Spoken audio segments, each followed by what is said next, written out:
Once upon a time, on a misty island off the shores of ancient Japan, there lived a young and kind-hearted fisherman named Urashima Taro.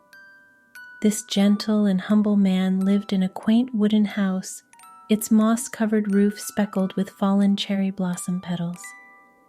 Each day he would rise with the sun, journey out on his weathered fishing boat, and cast his net into the mysterious depths of the ocean. He lived a simple life, his days rhythmically marked by the ebb and flow of the tide. One radiant morning, while the scent of the salty sea air still hung heavy, Urashima Taro made his way to the beach as usual. The golden rays of the sun reflected off the peaceful waves, creating a dance of light that shimmered and dazzled. However, that day, as he prepared his humble boat, he heard a peculiar commotion, a desperate cry for help that sliced through the tranquility. As he turned around, Urashima Taro's eyes fell upon a scene that curdled his blood. A group of mischievous children, their faces alight with glee, were engrossed in a sinister spectacle. They had formed a circle around a small sea turtle, using sticks to prod at its vulnerable soft belly and tossing it between them like a rag doll. The air was filled with their raucous laughter, an appalling contrast to the turtle's silent cries for mercy. The poor creature was a pitiful sight. Its diminutive size made it even more defenseless against the onslaught. Its eyes, usually a brilliant shade of oceanic green, were now wide orbs of terror. Its small flippers, which were made to gracefully glide through the water, were helplessly flailing in the air, trying in vain to escape the clutches of the ruthless children. Disturbed by this sight and unable to bear the cruelty, Taro's heart pounded in his chest as he sprang into action. His usual placid demeanor was replaced by a righteous anger, and he marched towards the children with determined strides. With a voice that was gentle yet firm, like the rustling of cherry blossom trees in a spring breeze, Taro reprimanded the children. His words echoed off the surrounding landscape. Each life, he told them, no matter how small or big, holds within it a universe of its own. It is our duty to respect that universe, to let it flourish. He spoke to them about the sanctity of all life, about the harmony of existence, and how each creature on this earth, be it human, beast, or bird, contributes to this beautiful symphony of life. He painted a vivid picture of a world where kindness, compassion, and respect for all life forms was the norm. The children, silenced by Taro's profound words, hung their heads in shame. Their eyes reflected the realization of their thoughtless act, and one by one they retreated. They left behind a silence that was only broken by the soft lapping of waves against the shore and the frightened wheezing of the little turtle. Taro was left alone with the terrified creature. He approached it slowly, not wanting to scare it further. He knelt on the wet sand and tenderly picked up the turtle. Its shell was cool and smooth against his rough, weathered hands. The creature stopped flailing and looked at Taro with wide, trusting eyes. A smile full of compassion and understanding spread across Taro's face as he walked towards the sea. He carefully released the turtle back into the embracing arms of the sea, its rightful home. The turtle hesitated for a moment before disappearing into the vast expanse of the azure sea, its flippers creating soft ripples that echoed across the otherwise still water. With a sense of accomplishment in his heart, Taro returned to his boat. He could still feel the smooth texture of the turtle's shell against his fingers, and the memory of its terrified eyes turned trusting made his heart swell with warmth. His actions that day were a testament to the kindness that he embodied, and he resumed his work, comforted by the thought that he had made a small but significant difference in the world. Days turned into weeks, and weeks into months.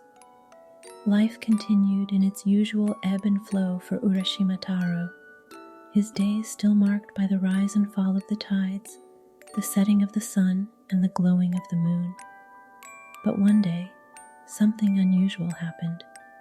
While Taro was out at sea, casting his net, a giant turtle emerged from the depths. Its eyes held an ancient wisdom, its shell a tapestry of life lived long. The turtle approached Taro's boat and began to speak in a voice as deep and soothing as the ocean itself. To Taro's amazement, the enormous turtle began to speak. Its voice, deep and melodious, carried the wisdom of ancient times and countless journeys across the seven seas. As it spoke, it revealed a wondrous truth. It was the very same turtle that Taro had saved from the clutches of the heartless children all those months ago. The turtle's eyes, now sparkling with gratitude, held Taro's gaze, creating an unspoken bond between the two. The turtle began to weave tales of an extraordinary underwater kingdom known as Ryugu-jo, the palace of the Dragon King. This realm was a place of magic and wonder, hidden from the human world. It was his home, a sprawling castle constructed from shimmering corals, adorned with pearls and precious gems, nestled safely in the heart of the ocean. His words painted vivid images in Taro's mind. His voice carried the salty tang of the sea and the rhythm of the waves, each detail adding depth to the enchanting narrative. Moved by Taro's act of kindness that day on the beach, the turtle felt a profound sense of gratitude. As a token of his appreciation, he invited Taro to visit his underwater realm. He offered to share the wonders of the deep sea, the secrets of his world, hidden beneath the surface. This invitation stirred a wave of excitement and curiosity within Taro. The prospect of such an adventure, the opportunity to explore a realm unseen by human eyes, filled him with anticipation. Without a second thought, Taro, guided by the light of adventure in his eyes, climbed onto the turtle's massive back. With a mutual understanding and a shared sense of purpose, they descended together into the azure depths, leaving behind the familiarity of the surface world. As they journeyed through the water, Taro felt as though he had crossed a boundary into a different universe. The sight that greeted him was breathtaking. He marveled at the marine life around him. Fish of every color, size, and shape darted past, their scales glistening like precious jewels under the refracted sunlight. Neon tetras, regal angelfish, and clownfish with their brilliant orange and white stripes played hide and seek amongst the coral reefs. Enormous kelp forests stretched towards the surface, their leafy fronds swaying rhythmically in the ocean current. Schools of silverfish darted through these undersea jungles, their bodies shimmering as they twisted and turned in unison. Taro watched as elegant seahorses bobbed their way through the stems, their curled tails gripping onto the swaying kelp. In the distance, he could hear the gentle, haunting song of the whales. It was a melody that echoed through the vastness, a symphony of the deep that resonated with the very beat of the ocean. It was a song he had never heard before, a song of peace, solitude, and the eternal dance of life beneath the waves. This was a world Taro had never imagined, a vibrant canvas of life and color. The further they descended, the more wonders revealed themselves.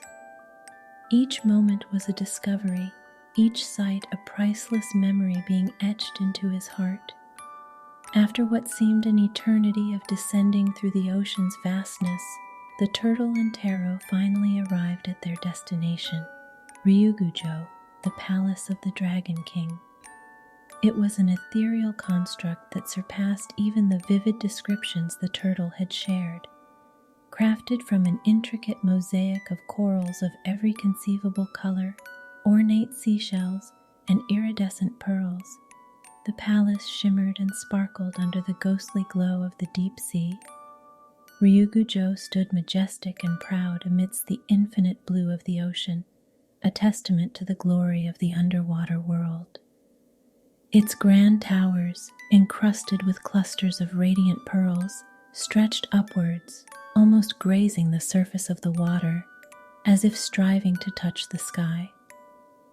The imposing structure was surrounded by gardens of coral and anemones, teeming with curious creatures that swirled around in harmony. The turtle led Taro through the grand entrance, an archway studded with glimmering shells and guarded by mythical sea creatures carved from jade. As they crossed the threshold, Taro was engulfed in a world of unparalleled beauty, a world that seemed to breathe with the pulse of the ocean itself. The grand hall was illuminated by bioluminescent creatures that hung from the ceiling like celestial bodies, casting an ethereal glow on the intricate murals depicting tales of sea gods and ancient legends. The floors were covered in polished mother-of-pearl that reflected the dreamlike surroundings, adding to the surreal spectacle. In this mesmerizing underwater paradise, Taro was introduced to the Princess of the Sea, Otoheim. Her beauty was otherworldly. Her eyes held the depth of the oceans, and her hair flowed around her like strands of black silk caught in the current. She wore a robe of sea silk, dyed in shades of blue and green that rippled with every graceful move she made. Her smile was warm and inviting, and her voice was as melodious as the most enchanting siren's song. Days blurred into one another as Taro reveled in this new world. He feasted on delicacies that he had never seen or tasted before, exotic fruits that tasted like the sweetest nectar, seafood caught fresh from the palace gardens, and beverages that fizzed and popped like the ocean froth. He danced to music that seemed to ebb and flow with the rhythm of the sea itself, the harmonious orchestra of underwater creatures creating melodies that resonated with his very soul. The palace folk, with their vibrant attires and friendly smiles, taught him their traditional dances, their bodies swaying in rhythm with the intoxicating music.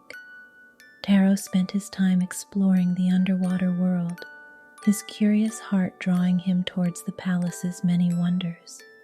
Each day was a new adventure, each night a dream woven with the threads of fantastical tales. As the days turned into weeks, Taro found himself growing fond of the charming Princess Otoheim. He was captivated by her kindness, her wisdom, and the way her laughter sounded like the chime of tiny seashells. Their bond grew, fostered by shared stories, shared dances, and a shared appreciation for the beauty of Ryugujo. Their connection was as deep as the ocean that surrounded them, a relationship formed in the heart of the sea and nurtured by the rhythm of the waves. One day, after Taro had spent what felt like countless seasons in the vibrant wonder of Ryugujo, a feeling of melancholy washed over him. It was as unexpected as a storm on a clear day, a sudden pang of longing that tugged at the strings of his heart. His mind was invaded by vivid images of his simple life on the surface, his quaint sun-warmed house on the sandy beach, his trusty boat bobbing gently against the tide, the familiar scent of sea salt mingled with fresh fish that had once filled his nostrils each day. He remembered the taste of sweet sake from the local tavern, the friendly banter of the villagers, and the soft, comforting rustle of his straw mat. The memories of home that had seemed so distant now rushed back to him, sweeping through his being like a powerful wave. This longing for his old life grew stronger with each passing day, a dull ache that would not subside. He yearned for the familiar, for the simple pleasures that he had taken for granted. When he finally gathered the courage to express his desire to return home to the princess, her radiant face fell. There was a palpable sadness in her eyes, but she did not protest. She understood his longing, the deep-seated human need for familiarity and comfort. Before his departure, Princess Otoheim, with a heavy heart and teary eyes, presented Taro with a mysterious gift. It was a small, ornately decorated box called tamatebako, its surface adorned with intricate patterns of waves and sea creatures, hinting at the magic it contained within. Her voice, usually as rhythmic as a lullaby, trembled as she instructed Taro never to open the box. She told him that the tamatabako would protect him on his journey and serve as a reminder of his time in the palace. With the weight of the mysterious box in his hands and a heavier heart, Taro bid a tearful farewell to the beautiful princess and the faithful turtle. Their goodbyes echoed in the vast expanse of the palace, a somber melody that marked the end of his enchanting sojourn. He climbed onto the turtle's back one last time, and together they began the ascent to the surface. As they moved away from Ryugujo, Taro cast one last look at the palace. It stood there, shimmering and silent, its grandeur slowly fading into the aquatic landscape as they ascended. His heart ached at the sight, but he knew he had made the right choice. As the palace disappeared from view, Taro held the tamatabako close, its presence a bittersweet reminder of the magical world he was leaving behind and the memories he had forged in the heart of the ocean. As the turtle carried him back to the surface, Taro's heart pounded with anticipation. The familiar scent of the sea filled his lungs, the cries of the seagulls rang in his ears, and the warmth of the sun embraced him after what felt like an eternity. However, when he finally set foot on his beloved village, a sense of unease washed over him. Taro found everything drastically changed. The people bustling around were strangers to him, their faces etched with lines of stories he had not shared. The simple houses, once as familiar to him as the back of his hand, now stood replaced by structures of unfamiliar architecture. The once thriving trees that had marked the landscapes had long since been replaced by newer ones, their branches swaying unfamiliar tunes in the sea breeze. His quaint fishing village was now a sprawling town, its charm replaced by a daunting unfamiliarity. He passed by where his humble house had once stood, the sun-dappled space now occupied by an elaborate building, its design foreign to his eyes. The quaint sandy path that had led to the sea was now a bustling street, teeming with strangers. The streets, once dusty paths worn by the footfalls of fishermen, were now paved with an unfamiliar material, smooth and gleaming under the sun. Buildings towered over him, their towering structures and intricate designs a stark contrast to the simple thatched roof houses of his memory. He watched as horse-drawn carriages were replaced by odd machines that sped along with no animal to pull them, their lights as bright as lanterns cutting through the twilight. Laughter and chatter filled the air, but the words spoken around him were laced with unfamiliar phrases and strange inflections. The faces that passed him by were etched with stories he did not know, their eyes reflecting a world he did not understand. He passed by the open market, once a familiar place of haggling fishermen and fresh catches glistening under the morning sun. But in its place was a bewildering spectacle of endless stalls, selling objects and produce he could barely recognize. The smell of fresh fish was replaced with an array of aromas, some inviting, others alien and unidentifiable to his senses. Children ran past him, their hands occupied with strange toys that lit up and made sounds, so unlike the simple wooden dolls and spinning tops he was familiar with. He saw groups of people gathered around glowing boxes, their eyes glued to moving pictures, a far cry from the live kabuki performances that used to draw in crowds. Amidst the disorienting spectacle of this strange new world, Taro's gaze fell upon an elderly man. He was perched on a small stool outside a quaint tea shop, his hands cupping a warm brew. The man's face was a tapestry of lines, each one telling tales of years gone by. Perhaps he, with his years and wisdom, might know something. With hesitant steps, Taro approached the old man. Gathering his courage, he asked in a voice laced with hope, "Have you heard of a man named Urashima Taro?" The old man studied Taro for a moment before his eyes lit up with recognition. "Ah, Urashima Taro," he exclaimed. "I've heard of such a man, yes. But he is a tale from long ago, a legend woven into our history. They say he vanished without a trace, mysteriously disappeared hundreds of years ago." The old man's words echoed in Taro's ears, a chilling affirmation of his deepest fears. Taro thanked the man for his insight, his mind reeling from the truth that had been laid bare. His name, his very existence, was now a mere myth, a ghost story whispered on the winds of time. Everywhere he went, Taro was met with strange new sights and sounds. His heart ached with a loneliness so profound it seemed to echo with each beat, matching the rhythm of his despair.